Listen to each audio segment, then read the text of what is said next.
নির্মম ভাবে গুলি করে বাংলাদেশের হাজার হাজার মানুষকে হত্যা করলো পাকিস্তানি হানাদার বাহিনী, যারা আমার মা বোনদেরকে নিয়ে গিয়ে পাকিস্তানি হানাদার বাহিনীর হাতে তুলে দিল, আমাদের মা বোনের ইজ্জত নষ্ট করলো, লক্ষ লক্ষ মা বোনের ইজ্জত নষ্ট করলো। যারা তারা স্বাধীনতার পর এসে আবার এদেশে রাজনীতিতে আবির্ভাব হলো, স্বাধীনতার পরে যারা এদেশ চায়নি তারা আবার এদেশের রাজনীতিতে আবার তারা সক্রিয় হলো। প্রিয় ভাইরা আমার, তাদেরকে যখন জিজ্ঞাসা করা হয়েছিল যে আপনারা যে 1971 সালে আপনাদের ভূমিকা কি ছিল, তারা সেদিন বলেছিল যে আমাদের কিছুটা কৌশলগত কারণে আর কিছুটা ভয়ে আমরা এটা করেছিলাম। প্রিয় ভাইরা আমার, যারা ইসলামিক রাষ্ট্র চাইবে, যারা দেশকে যারা নিজেদেরকে ইসলামিক নেতা মনে করবে, যারা একমাত্র রাষ্ট্র একমাত্র ধর্ম ইসলামকে যারা বেছে নেবে, তারা কখনো মৃত্যুর থেকে তারা কখনো ভয় পাবে না। পাবে কি? যারা জীবনের মায়া করবে তারা কি ইসলাম প্রতিষ্ঠিত করতে পারবে? পারবে না। তারা সেদিন জীবনের ভয়ে তারা সেদিন ইসলামের কথা বলে, কিন্তু জীবনের ভয়ে তারা সেদিন এই দেশের সাথে বিশ্বাসঘাতকতা করেছিল। ভাইয়ের আমার, আজকে আপনারা দেখেছেন তারা বিভিন্ন সময়ে বিভিন্ন জায়গায় তারা বলে বেড়াতো যে মহিলাদের নেতৃত্ব নাকি হারাম।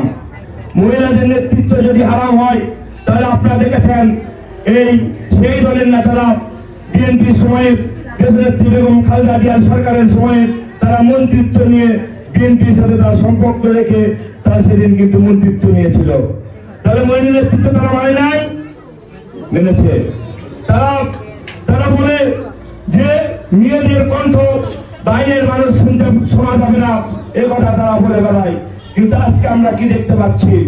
আজকে এই জামাত ইসলামের মহিলারা যে বিভিন্ন জায়গায় ওয়াজ করছে, সেই ওয়াজের পিঠে সেই ওয়াজের ক্যাসেট রেকর্ডিং গুলি বিভিন্ন ভাঙ্গির দোকানে, লোয়ের বোতলের দোকানে তারা বিক্রি করে হচ্ছে এবং সেই ওয়াজগুলি বিতরণ হচ্ছে না?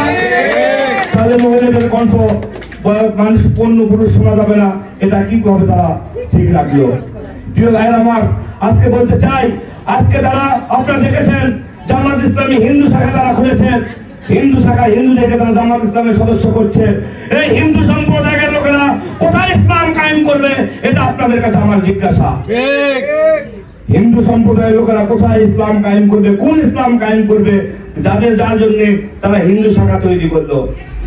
প্রিয় ভাইয়ের আমার, সত্যি কথা বলতে কি, আমাদেরকে একটি জিনিস উপলব্ধি করতে হবে। আমাদের নেতা শহীদ প্রেসিডেন্ট জিয়াউর রহমান, উনি 71 সালে জীবন বাজি রেখে স্ত্রী সন্তানের কথা না ভেবে তিনি স্বাধীনতার ঘোষণা দিয়ে রণাঙ্গনে থেকে যুদ্ধ করে এই বাংলাদেশকে স্বাধীন করেছেন। আমাদের প্রিয় নেতা সম্পর্কে যদি বলতে চাই, যত মুসলমান রয়েছে অনেক মুসলমানদের মধ্যেই উনি শ্রেষ্ঠ মুসলমান হিসেবে উনি একজন শ্রেষ্ঠ মুসলমান হবেন। কারণ উনি যখন বাংলাদেশের রাষ্ট্র ক্ষমতা অধিষ্ঠিত হয়েছিলেন, উনি আপনারা জানেন মক্কা শরীফের পবিত্র ভূমি মক্কা মদিনাতে অজস্র গরম, মানুষ যখন হজ করতে যায় আরাফাতের ময়দানে, মানুষ সেখানে রোদে, মানুষ সেই মরুভূমির উত্তপ্ত বাড়িতে মানুষ ক্লান্ত হয়ে পড়ে। আমাদের নেতা শহীদ রাষ্ট্রপতি জিয়াউর রহমান, উনি সেখানে যে বিষয়টি উপলব্ধি করতে পেরে উনি বাংলাদেশ থেকে আরাফাতের ময়দানে নিয়ে গিয়ে হাজার হাজার নিম গাছ উনি লাগিয়েছেন।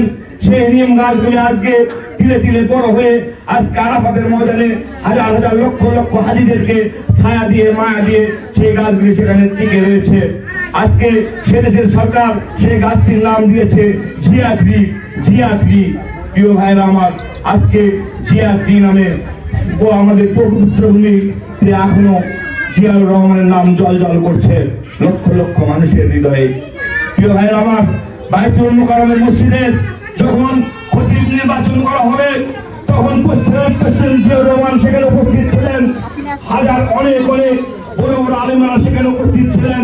সেখানে কথা প্রসঙ্গে উনি জিজ্ঞাসা করেছিলেন, এখানে 20 বছরের মধ্যে তাহাজ্জুদের নামাজ কে কাল একটি দিনও কাজা করেন না? আপনারা একটু বলেন। কেউ হাত তুলে বলতে পারেন যে বা উনি কেউ 20 বছরের মধ্যে একবারও তাহাজ্জুদের নামাজ কাজা করেন নাই। সেখানে আমাদের নেতা শহীদ প্রেসিডেন্ট জিয়াউর রহমান হাত তুলে বলেছিলেন, আমি 20 বছরের মধ্যে কোনদিন তাহাজ্জুদের নামাজ কাজা করি নাই। তাহলে বলতে হয় তাহলে বলতে হয় উনি শুধু একজন প্রেসিডেন্ট ছিলেন না, উনি ছিলেন একজন আল্লাহর ওলি।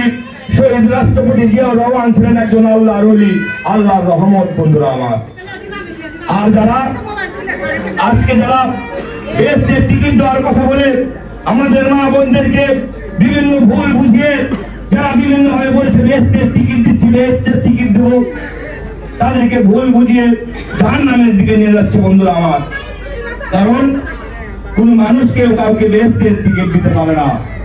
আমি মুসলমান, আমি যদি 5 ওয়াক্ত নামাজ পড়ি, আমি যদি সত্যি কথা থাকি, আমি যদি ন্যায় কাজ করি, হালাল রুজি রোজগার করি, তাহলে এবং 5 ওয়াক্ত নামাজ পড়ে যদি আমি আল্লাহর কাছে যদি আমি মুনাজাত করি, নিশ্চয় আল্লাহ আপনাকে সৎ করে থাকলে নিশ্চয় আল্লাহ আপনাকে বেহেশতে নেবে। আর যদি আমরা আমল না করি, আমরা কি বেহেশতে যেতে পারবো? জামাত ইসলাম কি আপনি বেহেশতে যেতে পারবে? পারবে না। বন্ধুরা আমার, আজ একটি কথা বলতে চাই, আর একটি কথা বলতে চাই, আপনারা ভালো করে সুন্দর করে আপনারা দেখবেন, আমরা হয়তো আল্লাহর সব হুকুম সঠিকভাবে পালন করতে পারি না, তারপরেও দীর্ঘ প্রায় শৈশব থেকে যৌবন আজ পর্যন্ত আপনাদের মাঝে রয়েছে। দুইবার আপনারা আমাকে ভোট দিয়ে চেয়ারম্যান করেছেন। গত যে নির্বাচন হলো সেই নির্বাচনেও আপনারা সবাই আমাকে ভোট দিতে চেয়েছিলেন, সবাই ভোট দেওয়ার জন্য প্রস্তুত ছিলেন, ছিলেন না? সবাই প্রস্তুত ছিলেন, আপনারা সবাই প্রস্তুত ছিলেন। তারপরে আপনাদেরকে কাঁদিয়ে আপনাদের ভোট ছিনতাই করে নিয়ে গেছে রামজার হাজার হাজার মানুষকে কাঁদিয়ে। বন্ধুরা, আজকে আমরা যারা বিএনপি নেতৃবৃন্দ রয়েছি, আপনারা আমাদের চরিত্রের দিকে দেখবেন। হয়তো আল্লাহর সব হুকুম আমরা পালন করতে পারি না, আমাদের চরিত্রের দিকে দেখবেন, বিএনপি নেতাদের চরিত্রের দিকে দেখবেন। আর যারা বেহেশতের টিকিট দিতে যাচ্ছে, আপনারা ব্যক্তিগতভাবে আপনাদের বাড়ির পাশে তাদের বাড়ি, আপনারা তাদের ব্যক্তিগতভাবে তাদের স্বভাব চরিত্র থেকে শুরু করে তাদের ব্যক্তিগত চলাফেরা সব থেকে আপনারা বিচার বিশ্লেষণ করে দেখবেন তাদের চাইতে আমরা ভালো না খারাপ। যদি ভালো হয় দয়া করে আপনারা আমাদের পাশে থাকবেন। বন্ধুরা, প্রিয় ভাইরা আমার, পরিশেষে আপনারা শহীদ রাষ্ট্রপতি জিয়াউর রহমানের সুযোগ্য সন্তান আমাদের প্রাণপ্রিয় নেতা জনাব তারেক রহমানের নেতৃত্বে আপনারা ঐক্যবদ্ধ থাকবেন, এই আশায় প্রত্যাশা রেখেই নামুল ইউনিয়ন মহিলা দলের শুভকামনা রেখে আমার কথা বলে শেষ করছি। এবং আপনাদের যে কোনো সমস্যায় আপনারা আমাদেরকে বলবেন, আমরা আপনাদের পাশে থাকবো, এই আশা রেখে আমরা কথা বলে শেষ করছি। সবাইকে ধন্যবাদ।